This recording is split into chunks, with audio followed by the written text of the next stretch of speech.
انسان کے جو نیک اعمال ہوتے ہیں، ایسے نیک اعمال کہ جن کا پتہ آپ کے قریب ترین لوگوں کو بھی نہیں ہے، صرف اور صرف آپ کے اور اللہ رب العزت کے درمیان راز ہیں، آپ نے خالص اللہ رب العزت کی رضا کے لیے کیے، پوری دنیا سے چھپا کر۔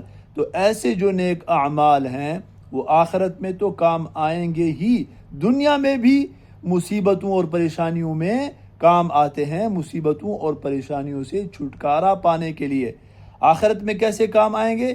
آپ صلی اللہ علیہ وسلم کی مشہور حدیث ہے، سبعۃ یظلھم اللہ فی ظلہ، کہ 7 لوگ اللہ رب العزت کے عرش کے سائے تلے ہوں گے۔ ایک کیسا بندہ ہوگا؟ وَرَجُلٌ تَصَدَّقَ بِصَدَقَةٍ فَأَخْفَاهَا حَتَّى لَا تَعْلَمَ شِمَالُهُ مَا تُنْفِقُ يَمِينُهُ۔ ایک ایسا بندہ بھی ان 7 لوگوں میں ہوگا اور اللہ رب العزت کے عرش کے سائے تلے ہوگا کہ جس نے صدقہ اتنا چھپا کر کیا کہ اگر دائیں ہاتھ سے کر رہا ہے تو بائیں ہاتھ کو بھی پتہ نہیں چلا۔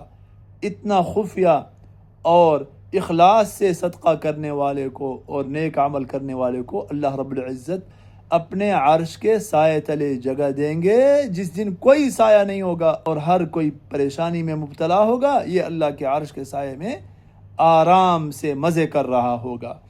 اور دنیا میں کیسے کام آتے ہیں کہ انسان کے اوپر کوئی مصیبت پریشانی آتی ہے تو اللہ رب العزت کو انسان ایسے خفیہ اور نیک عمل کا واسطہ دے، اللہ رب العزت وہ مصیبت اور پریشانی ٹال دیتے ہیں، جیسے کہ اللہ رب العزت نے اصحاب کہف سے ٹالی۔